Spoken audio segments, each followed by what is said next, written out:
ஒரு லைன் விட்டுட்டு ஒரு லைன் நம்ம நாட் போட்டு அப்படியே எல்லா பக்கமும் கொண்டு வந்துட்டோம். கொண்டு வந்ததுக்கு அப்புறமா இப்போ பிஸ்கட் நாட் போடணும். இந்த இடத்துல நமக்கு இந்த வி ஷேப் மாதிரியே கிடைக்கும், அல்லது எம் ஷேப் எப்படினாலும் சரி தான். ஒரு முக்கோணம் மாதிரி கிடச்சிட்டே இருக்கும், இப்படியே வந்துகிட்டே இருக்கும், எல்லா பக்கமும் அப்படியே வரும் ஒன்று போல். வந்ததுக்கப்புறமா நம்ம பிஸ்கட் நாட் போட போகிறோம். அது எப்படி போடுறதுன்னு பார்ப்போம். கீழேருந்து நம்ம போட்டு கொண்டு வரலாம், அல்லது நம்ம கார்னர் டர்ன் பண்ணிவிட்டு கீழேருந்து போடுறதா இருந்தால் இந்த சைடில் நம்ம போட்டதெல்லாம் பிரித்து விட வேண்டியது இருக்கும். அதெல்லாம் பிரித்து விட்டுட்டு அதுக்கப்புறமா தான் நம்ம போட வேண்டியது இருக்கும். இது அப்படி இல்லை, இது நம்ம கொஞ்சம் தூரம் நம்ம இங்கே வளர்த்துருக்கோம் பார்த்திங்களா, அதுலேருந்து வளர்த்து கொஞ்சம் தூரம் ஒரு கால்வாசி வளர்த்துட்டு அதுக்கப்புறமா பிஸ்கட் நாட் போடுறது கொஞ்சம் ஈஸியாக இருக்கும். அது போக கீழே உள்ள டிசைன் நமக்கு தெரியவும் செய்யாது, அதனால் நம்ம அதை விட்டுட்டு மேலே மட்டும் டிசைன் போடுறது நல்லாயிருக்கும். இப்போ நம்ம இந்த இடத்துல 2 வயரையும் சேர்த்து பிஸ்கட் நாட் போட போகிறோம். பிஸ்கட் நாட் போடுறதுக்கு நீங்கள் இந்த மாதிரி ஷேப் கொண்டு வந்தால் தான் போட முடியும். முக்கோண ஷேப் கொண்டு வரணும், அதுக்கப்புறம் தான் பிஸ்கட் நாட் போடணும். அதுக்கு முன்னாடி போட முடியாது.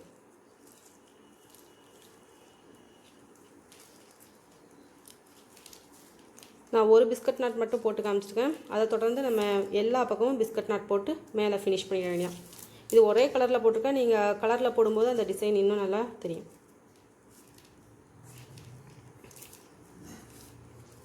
பிஸ்கட் நாட் போட தெரியாதவங்க ஃபஸ்ட்டு படிச்சுக்கோங்க நாட் எப்படி போடுறதுன்னு, அதுக்கப்புறமா பிஸ்கட் நாட் போடுங்க. அவ்வளோ முடிஞ்சது. இப்போ இந்த 2 வயரையும் சேர்த்து பிஸ்கட் நாட் போடணும். இப்படியே கண்டினியூஸாக நம்ம எல்லா பக்கமும் பிஸ்கட் நாட் போட்டு கொண்டு வர வேண்டியதான். இதை கொண்டு வந்துக்கோங்க. நம்ம இந்த வி ஷேப் கொண்டு வந்தால் தான், அது அல்லது இந்த முக்கோண ஷேப் கொண்டு வந்தால் தான் பிஸ்கட் நாட் போட முடியும். இப்படியே கொண்டு வந்துட்டு அதுக்கப்புறமா பிஸ்கட் நாட் போட்டுட்டோம்னா ஃபினிஷ் ஆகிடும். அதுக்கடுத்து நம்ம இந்த 2 லைனை கிராஸ் நாட் போடலாம், அடுத்து பிஸ்கட் நாட் போடலாம். ஒரு லைன் கிராஸ் நாட்டும் அடுத்து பிஸ்கட் நாட். கிராஸ் நாட் போடும்போது 2 இந்த நாட் போடணும், அதுக்கடுத்து இந்த நாட், இங்கே நாட், மொத்தமாக 4 நாட் நம்ம போட வேண்டியிருக்கும். அதுக்கடுத்து நம்ம பிஸ்கட் நாட் க்ரியேட் பண்ணணும், அப்படி போடுறதா இருந்தால். அல்லது பிஸ்கட் நாட்டை நீங்கள் ஃபுல்லாக போட்டு கொண்டு வரலாம், எப்படினாலும் சரி தான். இப்போ எல்லாமே இந்த கூட முழுக்க நம்ம பிஸ்கட் நாட் போட்டுட்டு ஃபினிஷ் பண்ணிவிட்டு பார்க்கலாம். கூட முழுக்க நம்ம பிஸ்கட் டிசைன் போட்டு ஃபினிஷ் பண்ணிட்டோம். நீங்கள் பிஸ்கட் டிசைன் போட்டு ஃபினிஷ் பண்ணாலும் சரி தான், அல்லது ஒரு பிஸ்கட் நாட் ஒரு சதுரத்தில் கிராஸ் நாட் இப்படி போட்டு ஃபினிஷ் பண்ணாலும் சரி தான். நான் ஏற்கனவே உங்களுக்கு சொல்லியிருக்கேன். முடிச்சுட்டு நம்ம என்ன செய்யணும், வழக்கம் போல் உள்ள வயர்ஸ்லாம் சொருகி விட்டுறோம். உங்களுக்கு ஏற்கனவே தெரியும், அதனால் நான் இந்த டைம் சொல்லலை. இந்த வயர்ஸ் எல்லாம் உள்ளுக்குள்ளே பிஸ்கட் கூட பார்த்தீங்கன்னா தெரியும், அந்த வீடியோவில் நான் இன்னும் தெளிவாக சொல்லி கொடுத்துருப்பேன் எப்படி உள்ள வயர்ஸ் இன்சர்ட் பண்ணுறதுன்னு. டைம் எடுக்குங்கிறதுனால உங்களுக்கு ஜஸ்ட் நான் உங்களுக்கு எப்படி சொருகிறதுன்னு மட்டும் சொல்லியிருக்கேன். இதே மாதிரி எல்லா பக்கமும் நம்ம இன்சர்ட் பண்ணிவிட்டு மீத உள்ள வயர்ஸ்லாம் கட் பண்ணிடணும். இப்போ நமக்கு கூட முழுக்க ஃபினிஷ் ஆகிடுச்சு. நம்ம ஹேண்டில் போட முந்தி இந்த டிசைன், நம்ம அந்த இளந்தப்பழம் டிசைன் எப்படி பண்ணுறதுன்னு பார்க்கலாம். ஒன்றும் இல்லை, உங்களுக்கு இந்த மாதிரி மணி இருந்ததுனாலே போதும். இந்த மணி அல்லது இதே மாதிரி உங்களுக்கு எந்த பீட் கிடைக்கோ அதை யூஸ் பண்ணிக்கோங்க. என்கிட்ட இந்த பீட் கொஞ்சம் தான் இருக்குது, அதனால் இந்த பீடும் சேர்த்து நான் யூஸ் பண்ணுவேன். உங்களுக்கு எந்த பீட் வேணாலும் நீங்கள் யூஸ் பண்ணிக்கலாம். க்ரீனும் யூஸ் பண்ணிக்கலாம், ரெட்டும் யூஸ் பண்ணிக்கலாம். அது எப்படி நம்ம இதை அட்டாச் பண்ணுறதுங்கிறத இப்போ பார்க்கலாம். இந்த மாதிரி ட்வைன் நூல் கடையில் கிடைக்கும், வாங்கி வச்சுக்கோங்க. நைலான் நூல்னு சொல்லுவாங்க. அந்த நூலை வச்சுட்டு கொஞ்சம் தூரம் கட் பண்ணி எடுத்துருக்கிறேன்.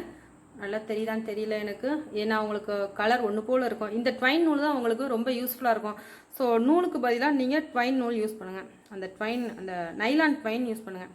நூல்னாலும் ட்வைன்னாலும் ஒன்று தான். இப்போது இந்த ட்வைனில் இந்த பீடை நான் இப்படி கொறுத்துட்டு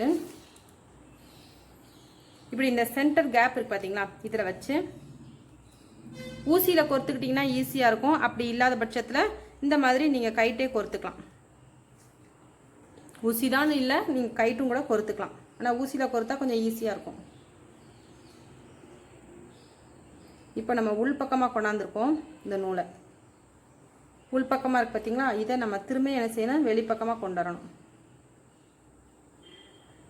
ஊசிலனா கொஞ்சம் ஈஸியாக இருக்கும். வெளிப்பக்கமாக கொண்டு வந்த நூலை இப்படி ஒரு முடிச்சு போட்டுடணும். நம்ம ஸ்டார்டிங்கிறதுனால இங்கே முடிச்சு போட்டுட்டு நல்லா முடிச்சு போட்டு அதுக்கப்புறமா தீயில வாட்டி விட்டுருங்க. அப்போ தான் என்ன செய்யாது, உடஞ்சி வராது. இல்லாட்டிக்கு அதை லூஸ் ஆகிடும், நாட்ஸ் எல்லாமே லூஸ் ஆகிடும். நான் அப்புறமா அதை பண்ணிக்கிறேன். இப்போ இதை அப்படி நம்ம என்ன செய்யணும், இந்த வயரை உள் பக்கமாக இப்படி இழுத்து விட்டுறணும். இந்த முடிச்சு வெளியே தெரியாத அளவுக்கு. ஆனாலும் இது ஒரே கலருங்கிறதுனால உங்களுக்கு ஒன்றுமே தெரியாது, இருந்தாலும் நம்ம உள்ளே இப்படி இழுத்து விட்டுடலாம். இப்போ இந்த வெளியே இருக்கிற நூல் இருக்குது பார்த்தீங்களா, இந்த ட்வைனை, நைலான் ட்வைன் இதுக்கு பேர். இதை நம்ம என்ன செய்யணும், இப்படியே உள் பக்கமாக கொண்டு வரணும். வெளியே இருக்கிறத உள் பக்கமாக கொண்டு வந்துட்டு நல்லா டைட் பண்ணிக்கோங்க. டைட் பண்ணிவிட்டு திரும்பவும் இந்த ட்வைனில் என்ன செய்ய போகிறோம்,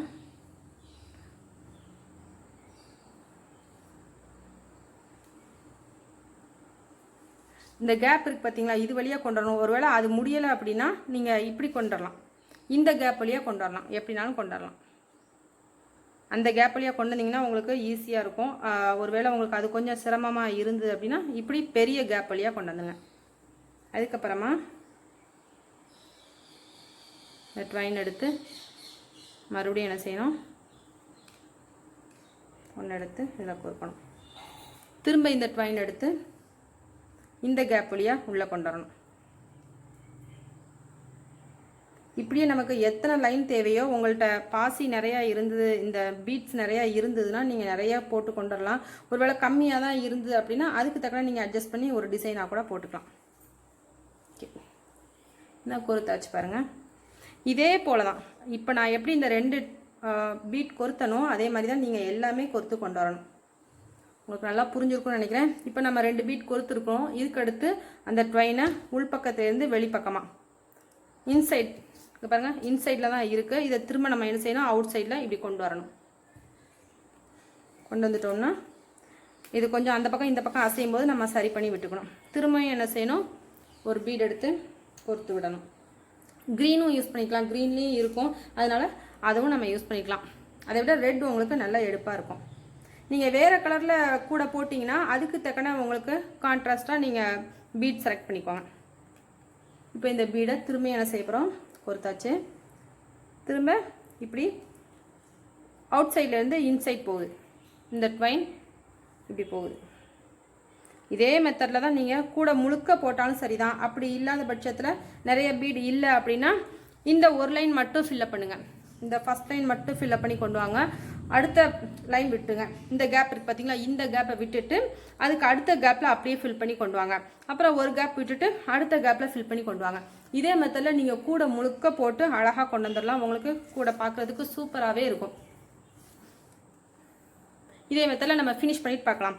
நம்ம இந்த பீடும் யூஸ் பண்ணலாம். இது கிடைக்காதவங்க இந்த பீட் யூஸ் பண்ணுங்கள். இது சில்க் த்ரெட் ஜுவல்லரி செய்வோம் பார்த்தீங்களா, அதுக்குள்ளே பீட். இது வந்து கொஞ்சம் ரேட் கூட, இது கொஞ்சம் ரேட் கம்மியாக இருக்கும். அதனால் உங்களுக்கு இந்த பீட் கிடச்சுன்னா இது ஒரு பீடு 1 ரூபா கிட்ட வரும். இது மொத்தமாக வாங்கணும் அப்படின்னா உங்களுக்கு 50 ரூபாய்க்குள்ள வரும். ஸோ உங்களுக்கு எந்த பீடு உங்கள் ஊரில் கிடைக்குதோ, இது நீங்கள் லூஸில் வாங்கும்போது இதுவுமே 1 ரூபா தான் சொல்லுவாங்க. உங்கள் ஊரில் எப்படி கிடைக்குங்கிறத பார்த்துட்டு நீங்கள் வாங்கிக்கோங்க. இது நீங்கள் சில்க் த்ரெட் ஜுவல்லரிலாம் செய்கிறாங்க பார்த்தீங்களா, அந்த கிராஃப்ட் ஒர்க் ஷாப்பில் கேட்டு பாருங்கள். அப்படி இல்லைனா வயர்ஸ் வாங்குறீங்க பார்த்தீங்களா, அந்த கடையிலே கேளுங்க. இப்போ எல்லா பக்கமுமே இந்த பீட்ஸ் கிடைக்கிறது. இது 1 ரூபா சொல்லுவாங்க. லூஸில் வாங்கினீங்கன்னா 1 ரூபா சொல்லுவாங்க. நிறையா வாங்கும்போது கொஞ்சம் ரேட் கம்மி பண்ணுவாங்க, 80 பைசா அந்த மாதிரி போடுவாங்க. ஸோ உங்களுக்கு கிடைக்கிறத பொறுத்து இந்த பீடு அல்லது இந்த பீடு யூஸ் பண்ணிக்கோங்க. இப்போ நம்ம கூட முழுக்க இந்த பீடை நம்ம கோர்த்துட்டு பார்க்குறதுக்கு எப்படி இருக்குது அப்படிங்கிறத பார்க்கலாம்.